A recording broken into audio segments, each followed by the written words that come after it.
What's up, golf noobs? Welcome back to the channel. So, guys, I dropped the ball. Big shout out to Cameron, one of my subscribers.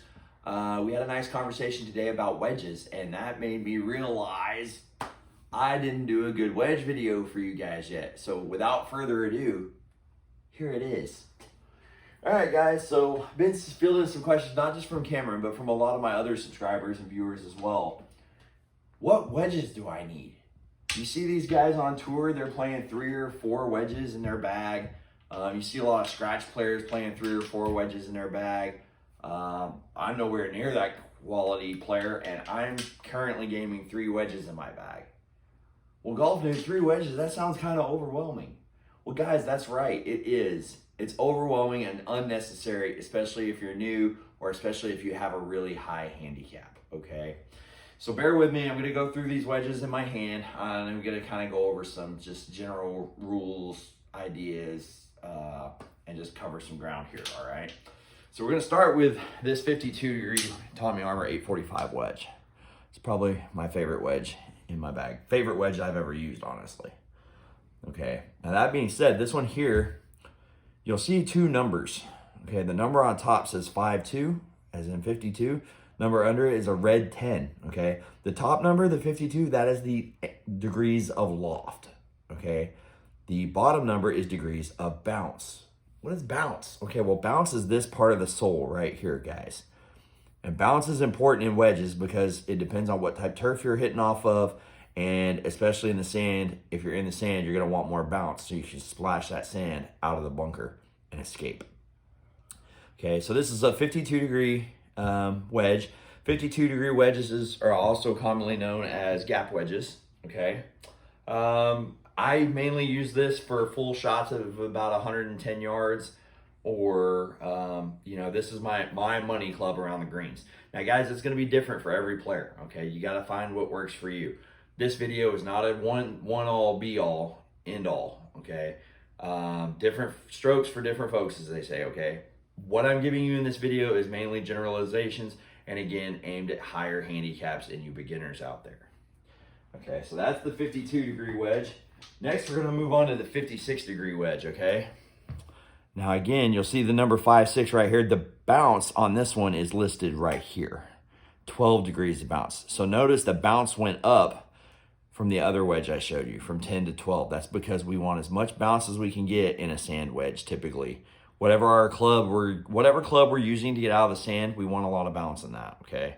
So this one has 12 degrees of bounce. TaylorMade Z-Spin wedge is a few years old. Doesn't have a milled face, pretty dinged up, but still very serviceable, so I'm still gaming it. So that's a 56 degree sand wedge. All right, moving on. This is an old Wilson FG Tour traction control. Okay, this one is a 60 degree wedge, and it's also got 10 degrees of bounce, okay? This is really lofted, guys. Look at that face, okay? If my hand is the turf, look at that face. The face is pointing nearly directly to the sky. Now, guys, if you've been watching the channel for any length of time, you know how much I'm a fan of loft, okay? Loft is your friend, especially if you're a beginner or a higher handicap player. Loft is your friend. But as with everything else in life, guys, you can have too much of a good thing.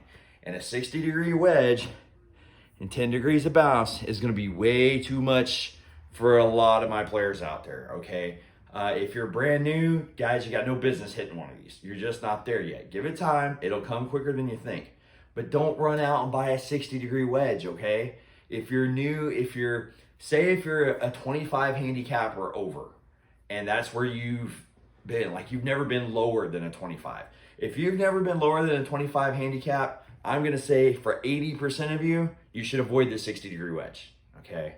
Again, that's the generalization, okay? Don't send the hate mail just yet, all right? I know some players out there can play a 60 degree wedge, even with a higher handicap, and in a lot of cases with great success, okay? And guys, if that's you, that's great, keep doing it. If it's not broke, don't fix it, all right? But like I said, that being said, that's gonna be a very small percentage of my new players and a very small percentage of those of you who've never been lower than a 25 handicap, okay? Well, alrighty then, golf noobs. So what's a noob to do? Guys, generally speaking, if you're new to golf, if your handicap has never been below 25, or say you're not trying to spend a lot of money, you know, a lot of you guys, you can carry 14 clubs legally in a round of golf, all right? So some of you have holes in your bag and you're trying to figure out what to put there. Guys, a lot of your sets are gonna run down to the pitching wedge. Okay, my set here, my Ping I2s, runs down to a pitching wedge, okay? This is the same model of club that my 7-iron is, okay? Now, a pitching wedge, typically nowadays, the modern pitching wedge is about somewhere between 46 and 48 degrees. This one's a little older, so this is probably a 48-degree pitching wedge. And guys, if that's all you got in your bag right now, it's fine.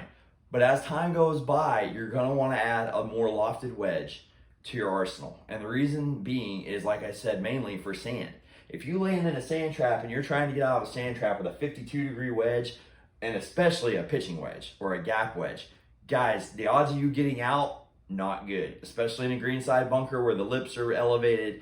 If you play courses that have pothole bunkers, there's no way you're getting out of that with a 52-degree wedge. So you're thinking, oh, okay, so I'll run out and get a big lofted 60. Whoa, pump the brakes, guys. Pump the brakes. How about splitting the difference? If you're new, if you just want to buy one wedge, if you don't want to get too technical and too overwhelmed, which is a good idea, by the way, here's what I suggest. The 56. Guys, the 56-degree sand wedge with a high number of bounce is a really serviceable club. Okay, you can use this around the greens to chip and pitch with, and when you do a 56, you'll notice this face points toward the sky still, okay? But not as much as the 60-degree wedge. Now, guys, what you're gonna see happen is when you get a 56 or a 60-degree wedge, you're gonna have to help the ball in the air, okay? You're gonna wanna get underneath the golf ball. Guys, don't do it. You don't need to do that. That's what this loft of the club is for, okay? You just need to hit the bottom portion of the golf ball that's above ground, okay? Just below the center line, and then the ball will run up the face with lots of backspin, and it should stop. It should fly high, and it should stop closer to the hole. And guys, when you can stop the ball closer to the hole, guess what happens? That's right, golf noobs. When you stop it closer to the hole, you're gonna make more putts, okay? A pitching wedge is pretty hard for even a player of my ability, and I'm not great, like I said, but I'm not brand new either, okay? So even a player of my ability, when my short game is rock solid, with a pitching wedge, if I'm, 20, 30, 40, 50 yards from the green, and I hit a pitching wedge, me personally, I'm probably not gonna be able to get that any closer than 15 feet, okay? If I take something like this 56-degree sand wedge, I can be a little more aggressive, aim a little closer to the hole, pop the ball up a little higher with more backspin, and then when the ball comes down and lands, then I can usually, from those same yardages, I can usually hit it inside of 12 feet, and in a lot of cases, 5 or 6 feet. And guys, if you're not making 5 and 6 foot putts, you need to practice your putting more, okay? 5 and 6 footers, guys, I see all these beginners, they're out there with their putting on the putting greens, and they're practicing 9 footers all day. Guys, even the pros aren't making that many 9 footers. You need to be practicing your putts from 5 feet or less. Okay, those 5 footers or less, that's where the money's at. That's how you shave strokes off your game, because when you're making 5 footers, you're not 3-putting, all right? This 56-degree sand wedge is a great tool to add to your arsenal to help you do just that in and around the greens. Also, a lot of new players short-side themselves, okay? If you miss a green, you want to leave yourself as much distance between the flag and your ball as possible. Because the less distance you leave, the more short-sighted you get, the more precise you're going to have to be to get up and down for par, up and down for bogey, okay? That's not what we want to do. We want to be in a position to give ourselves the best chance of success every time. So try not to short-side yourself. But beginners and newer players, higher handicaps, we do that a lot, okay? Well, if you've short-sided yourself, a pitching wedge is not going to be fun. If you short-side yourself and you pull out a 56-degree sand wedge, you just might be able to get that thing close enough, get it to stop in time, get up and down to make that par, make that bogey, okay? So guys, that's why wedges are super important. Wedges are your scoring clubs, okay? Another thing I want to show you real quick before we go any further is look at the detail on the face of these two clubs, guys. I have Mrs. Golf Noob zoom way in here. Okay, the bottom wedge, the Tommy Armour, has this laser etching. Okay, it's been milled on the front of the face. All right, it's been CNC milled, so it's gonna add even more backspin on the ball. That's gonna give me even more precision and control. Okay, milled wedges are typically more expensive. Most of your milled wedges are going for over $120. This one can be had brand new at Golf Galaxy and Dick's Sporting Goods right now for $79.99. And guys, it's every bit as good as the big boys without the sticker shock. Now you'll notice here, this face doesn't have that. It just has traditional grooves, just like your other irons do. So this is still gonna give you plenty of spin, but you're not gonna get quite as much backspin from an unmilled wedge as you will a milled wedge. So that's something to keep in mind going forward. Okay, so bottom line, main points. Guys, if you're a beginner and you just bought your first set of clubs and the highest lofted club you have in your bag is a pitching wedge, or an A wedge, which stands for approach wedge, or a G for a gap wedge, or a lot of times they'll list the loft as a 50 or 52. Okay. If that's you, then this is my number one choice. If that's what you're rocking, go ahead, run out and buy you a 56 degree sand wedge in the wedge of your choice. Okay. That is my number one advice. I really don't think you need to go to 2, 3, 4 wedges. Most of you just aren't at that point yet. When you start getting pretty good hitting this 56, then it's time to start talking about a 60. And then after you do that, then you might look at gaps in your bag and start looking into a 52, depending on how you like to play your shots in and around the greens. Okay, if you like to hit your shots a little lower, maybe a 52 would be better around the greens. Okay, if you like to hit your shots a little higher and get them to stop a little quicker, then a 56, or once you get experienced enough, a 60 is a good choice. Okay, but like I said, guys, if you're just starting out, you're just building a bag, you're brand new, or you're just getting back into the game, there's no reason to run out there and buy 3 different wedges. Run out there, buy a 56 degree sand wedge, and practice, practice, practice. If you do that, your scores will drop, you'll have more fun, and then eventually you'll figure out what other wedges you should add to your arsenal.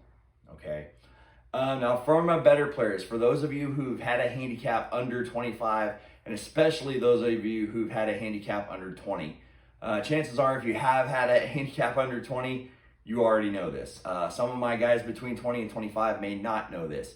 One way to shave strokes off your game, guys, is once you get to that skill level, is to go out and add some wedges to your bag. Okay, I got down to a 19 handicap, briefly a high 19 handicap, and then I went out and got myself a 52 and a 60 and to add to my arsenal. I started out with adding just a 56 degree sand wedge. Okay, and then after that, I decided to go 52, 56, and 60. Doesn't matter what wedge loft you use, 54, 58, just make sure, players, that there's 4 degrees of loft difference from wedge to wedge. That should give you pretty good gapping for the most part and should really set you up for success, okay? But like I said, for my new players, if you're just building a bag, if you're just starting out, if you're a high handicap, if you're a beginner, just run out and get you a 56 degree sand wedge and call it a day, all right? Or you can go tell everyone you know to become a subscriber to Golf Noob. If you do that, you might not have to buy a sand wedge because we're giving one away, guys. We are getting very close to reaching that 156 subscribers where we're going to give away a brand new 56 degree sand wedge thanks to my retail partners at T&D Golf. Okay, so make sure you like, you subscribe, and you stick around, guys, and maybe you can win that wedge. All right. Well, guys, I hope this has shed a little light on the subject of wedges. Hopefully this will give you guys a kind of a good idea of what's probably best for your game. Kind of take away some of that trepidation about which wedges and how many wedges to add to your golf bag, especially for, again, my beginners and my newer players out there, my higher handicaps or whatnot. All right. Well, that'll do it for today's episode, guys. More fun stuff is in the works coming up. We got another golf stereotypes video coming soon, and some other exciting stuff. So guys, stick around. Till next time, Golf Noobs. Later.